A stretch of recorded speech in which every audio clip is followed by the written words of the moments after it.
Yes, we are live. Hello, everybody. Welcome to another TradeZero live session. We are excited to have Peter Tuchman, aka Einstein of the Wall Street, with us today. We are excited to hear the market insights. There was lots of going on in the markets. We cannot wait to hear from Peter. Hi, Peter. How are you doing today? I'm very well. Thank you very much. Good market today. It's happy Friday, everybody. Happy Friday, everyone. Um, Before we jump on about talking about the markets, I would like to remind everyone, please do ask questions about markets. Peter is always happy to answer.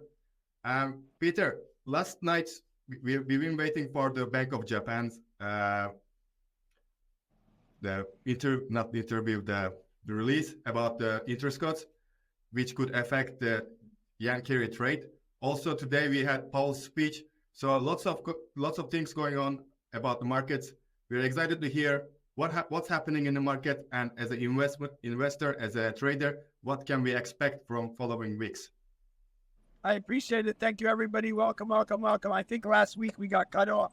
So I'm going to just go back for a little bit, and then I'm going to talk to you about what's really been happening this week. Let's go back to about 10 days ago. We had all eyes were on the Federal Reserve for their meeting on that Wednesday, probably 10 days ago. Today is Friday.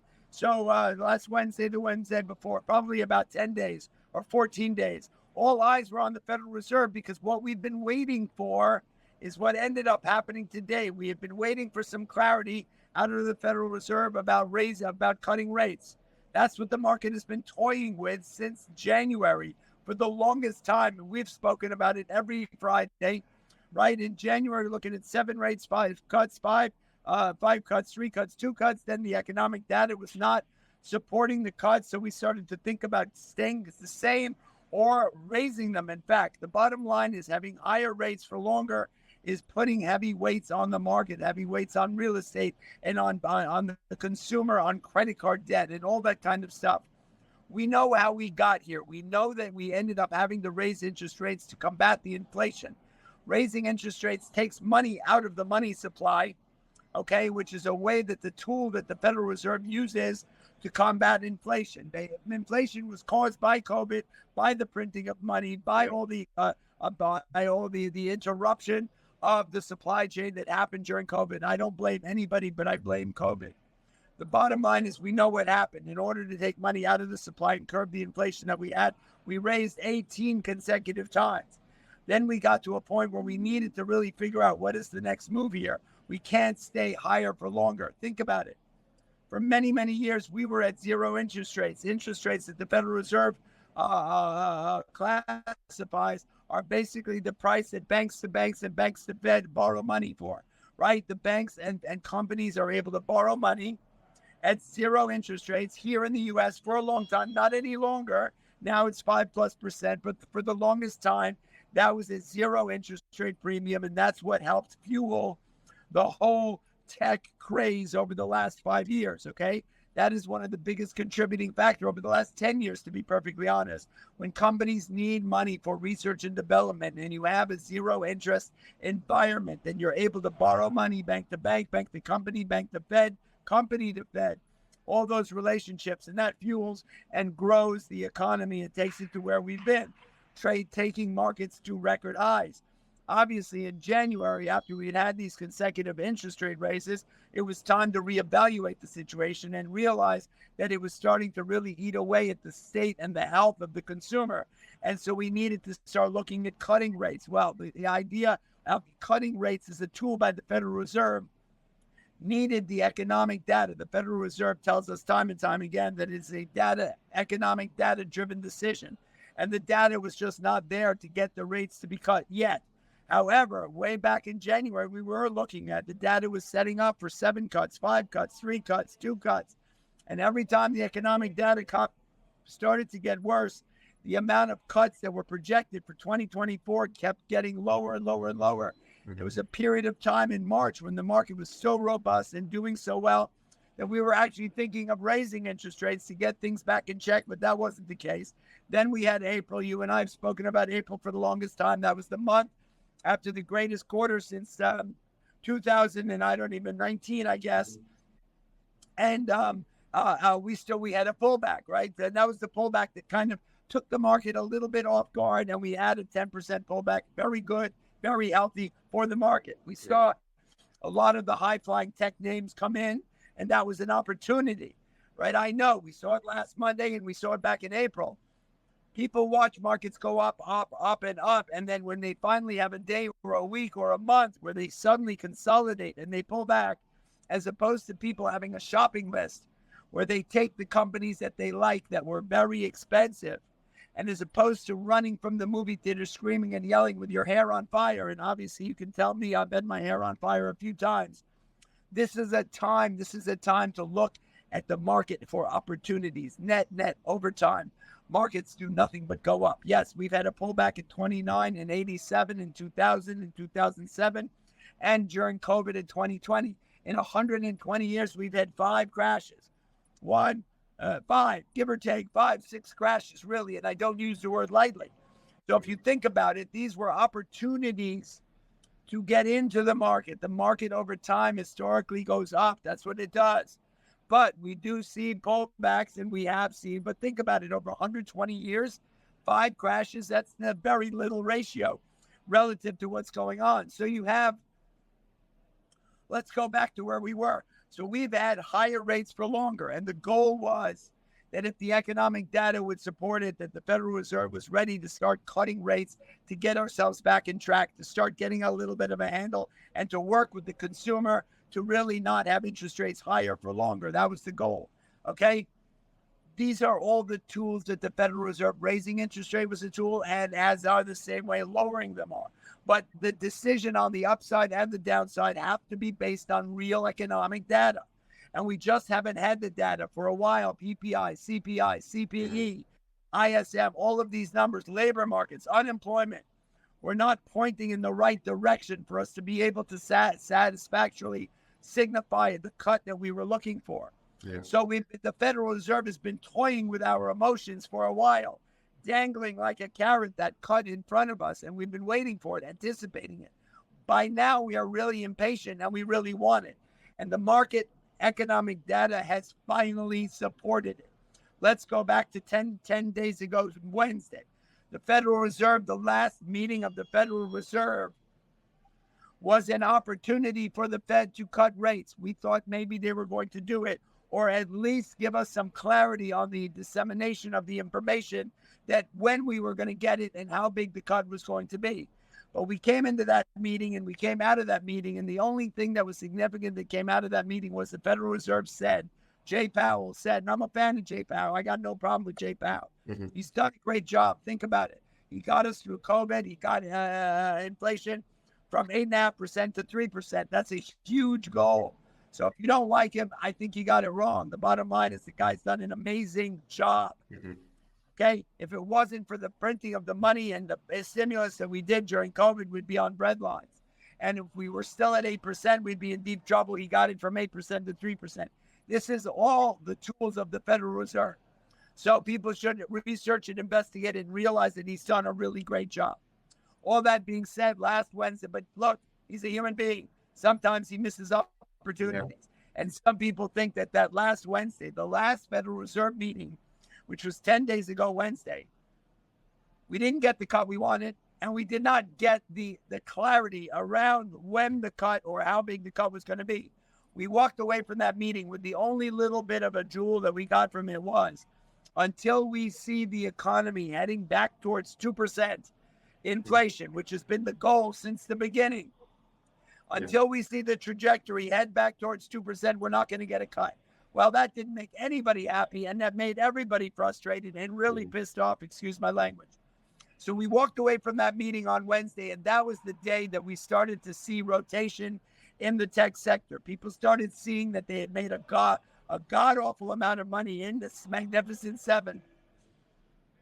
They had a major rally in all the tech names, the Microsoft, the Micron, AMD, NVIDIA, Amazon, all these names were become major high flyers. The Magnificent Seven really had rallied majorly off their bottom. So what ends up happening when there is a little bit of dissent amongst the ranks and non-directionality by the Fed, well, people do what's called rotation. they decide to take the high-flying stocks that they have good profits in and sell those. And we saw a rotation out of the high-tech names into Russell and into gold.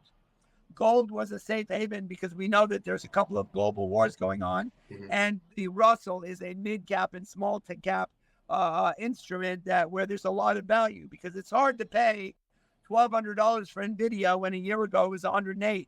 It's hard to pay some of these prices for these high-flying stocks. So people decided to rotate, sell the ones they were in and rotate their money in. That's all fine and good. But what ended up happening after this disgruntled Wednesday meeting was we looked at Friday. Friday was the next tranche to give us information on making our decisions. Friday, we were looking for 177,000 job created, non-payroll job creation. We only ended up getting 114,000, a very disappointing number. So you had a really bad meeting on Wednesday. Everybody left impatient and angry. You had a really disappointing number that came out on Friday. It was a summer weekend. Okay, you had the weekend of wars, right? You had a lot of heightened alert around the world about the war between Iran and Israel. There was a lot of fear about further attacks. You had the Japanese stock market. The Japanese stock market crashed that weekend, down 13%, the largest sell-off in history since 1987. Okay. Also had the carry trade, and I'll explain the carry trade separately for a minute. But so you had a bad meeting on Wednesday, a bad economic number on Friday. You had the war mongering about Iran and Israel. You had the Tokyo Stock Exchange crashing. You also had the Tokyo stock market raising interest rates from 0 to plus a quarter. Now, I'm going to take this opportunity to explain to you the carry trade. So I told you for the longest time, we had 0 interest rates where companies can and bank to bank could borrow money for 0 premium. That is what fueled our economy. Well, the Bank of Japan had interest rates up until last week of 0 for a long time. So you saw that governments and institutions and high wealth and hedge funds were borrowing money, okay, from the Bank of Japan. They were hedging it by shorting the yen to hedge their position.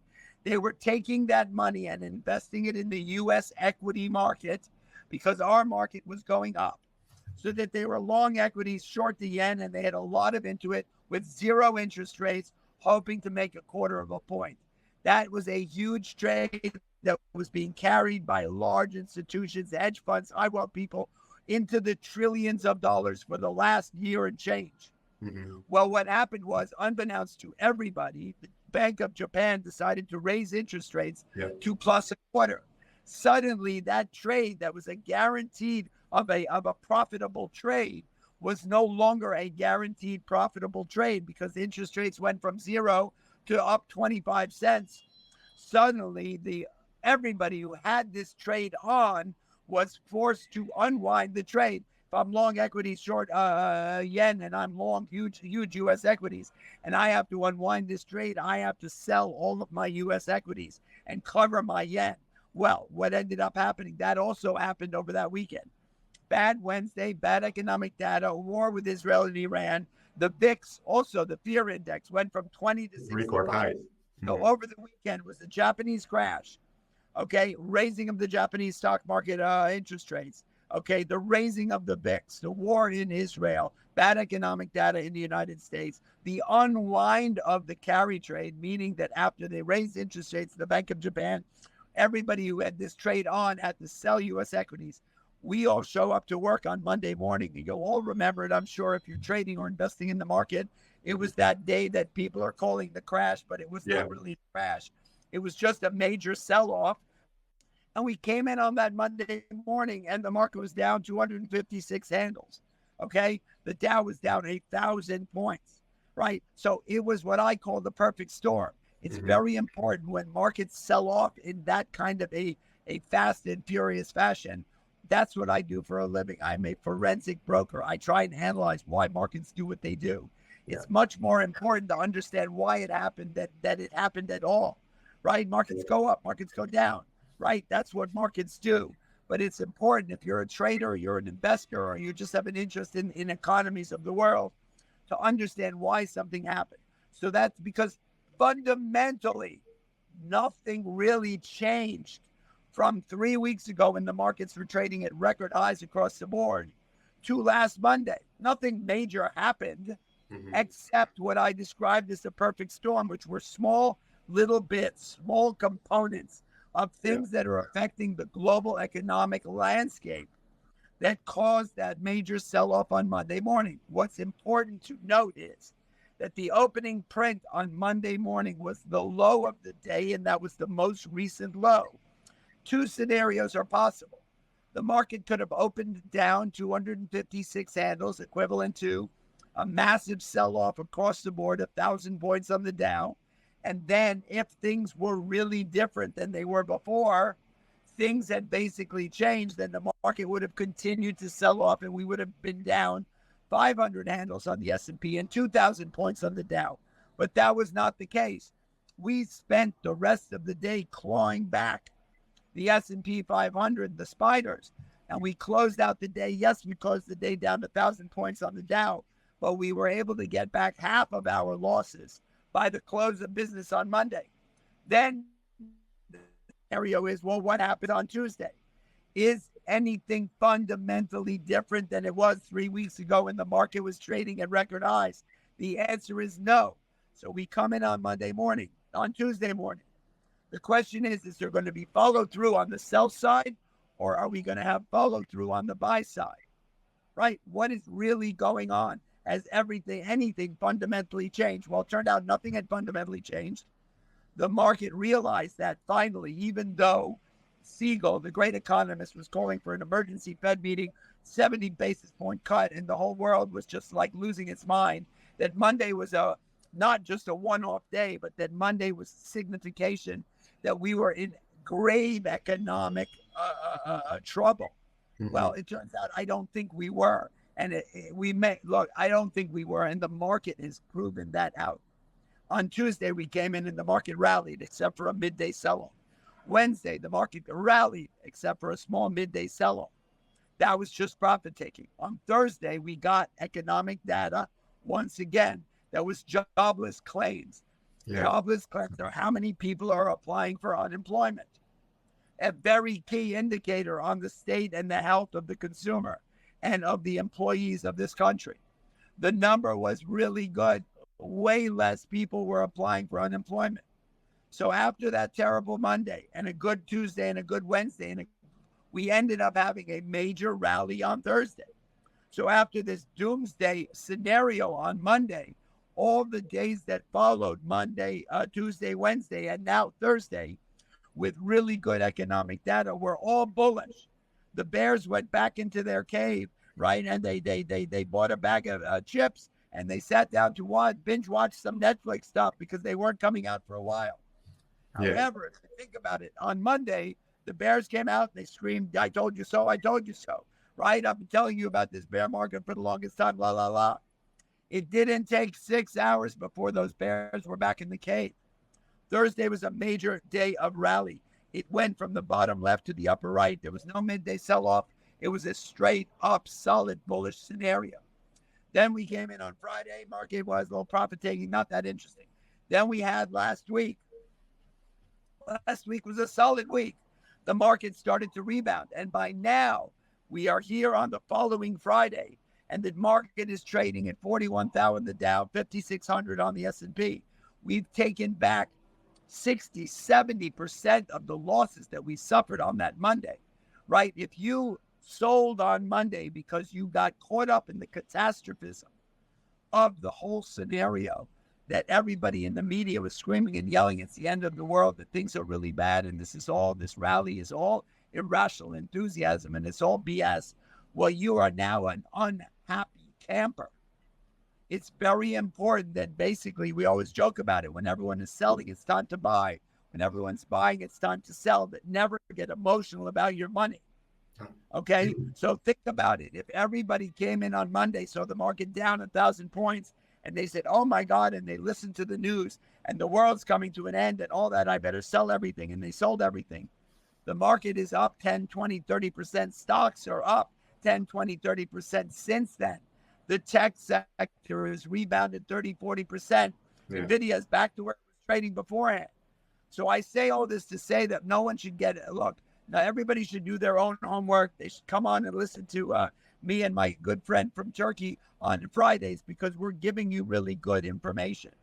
The media tends to catastrophize everything and get you very emotional. So at the end of the day, we're sitting here on the 22nd or 23rd of August. I cannot believe that August is almost over. It's already starting to become cool here in New York.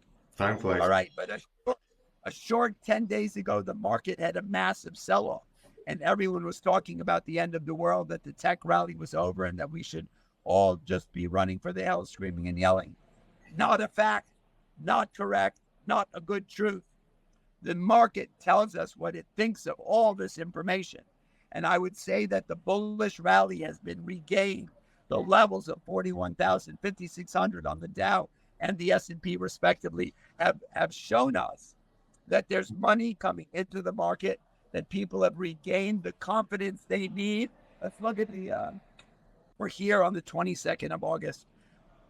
What's significant about today is that, so we have a conference that happens every year in Jackson Hole. It's in Wyoming. Yeah. All of the Fed, anybody in finance, they meet. And it gives them the opportunity to say the things that they don't say in the other venues. It's, Jay Powell speaks every 6 weeks on a Wednesday for the Federal Reserve pulpit. He doesn't always say some of the things that he's able to say in Jackson Hole. We came in this morning. The market has rebounded beautifully from the lows of that last Monday. And all eyes were on the Federal Reserve and Jay Powell talking about what was the next shoe to fall, or what was the next foundation to build for a higher market. And we got the latter. Jay Powell came out of the gate. He gave a description of the world the way I do for you every Friday, which is he told the scenario of the world in COVID. He told the story about how COVID, they learned their lesson from the financial crisis, and that during the financial crisis, they threw $800 billion into the market over 18 months. It took 9 years to get back to even. During the COVID crisis, they put $3 trillion in the market in 3 months. We were back to even by August of 2020. We were up 20% in August in 2020 and 28% in 2021. So they learned their lessons, and he understood, and he gave an amazing explanation. I kind of think he must have been listening to me, because his explanation was almost as good as mine. But he gave the same story that I say over and over again on all of my social media podcasts around how this story unfolded around the crash of COVID, the reasons for raising interest rates, and that whole story, and then how over the last number of months we've been waiting for the scenario to change and cut rates. And he said he's apologizing for the fact that he had to really wait until the economic data was sufficient to do this. But he said, finally, I'm standing here in front of you today on the 22nd of August, and the runway is clear. The path is now clear. It is, they've given us all the economic data necessary to cut interest rates. And my plan is that on September, whatever day it is, I'm going to be cutting interest rates. Now, he did not say how much. Yeah, I was going to ask, because there's a huge discussion going on between 25 basis points and 50 basis points. What could be results of the either decision? And also, while Bank of Japan is increasing interest rates and Fed is planning to cut it, what could be the effects of the market, those two different aspects? I understand your question. So the scenario between 25 basis points and 50 basis points is look, right now there's a 70% chance of 25 basis points, a 30% chance of 50. Let's look at the scenarios. We know we're going to get a cut. That's a guarantee in September.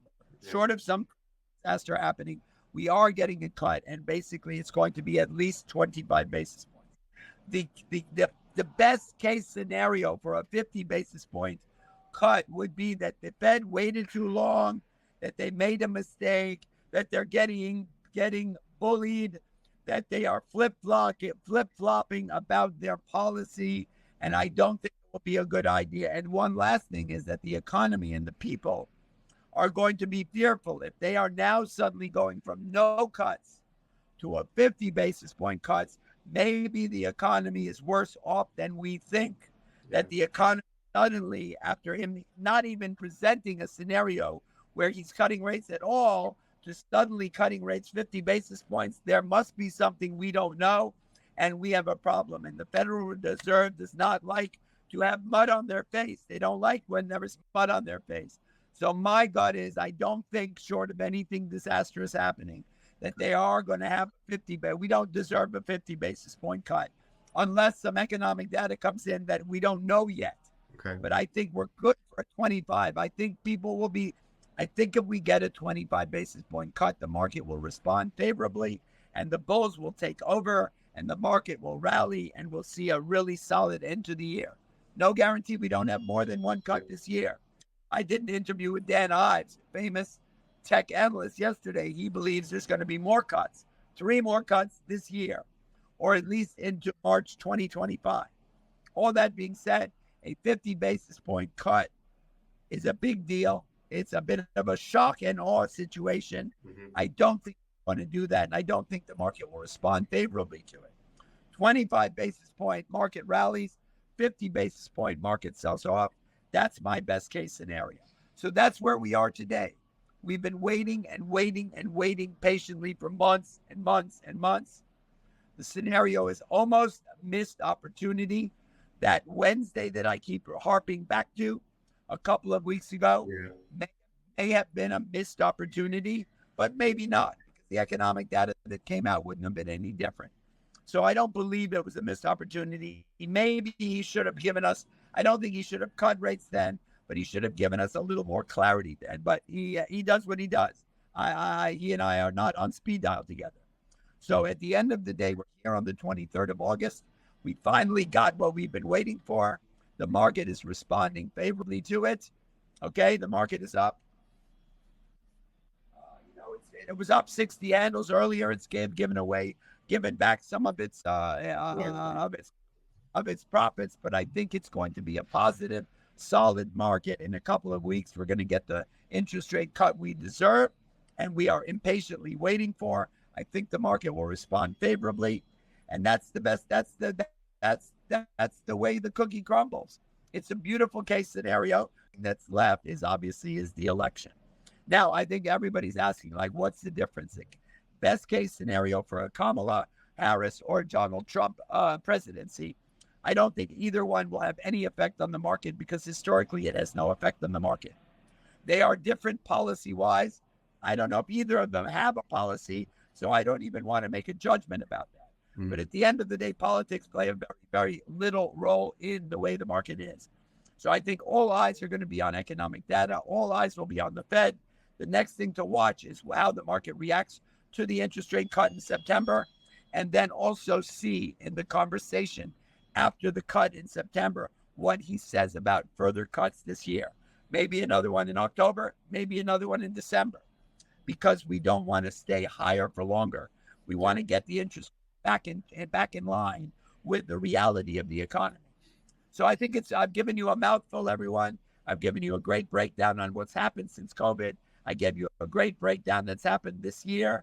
I gave you a great breakdown on where we are today and explained to you why the sell-off happened on Monday and how we ended up here today. That was Peter Tuchman. Thank you for joining us. It was always a pleasure to have you here. I would like to thank everyone joining us today. Stay tuned for more TradeZero live session and happy weekend ahead. Thank you. My pleasure. Bye, guys.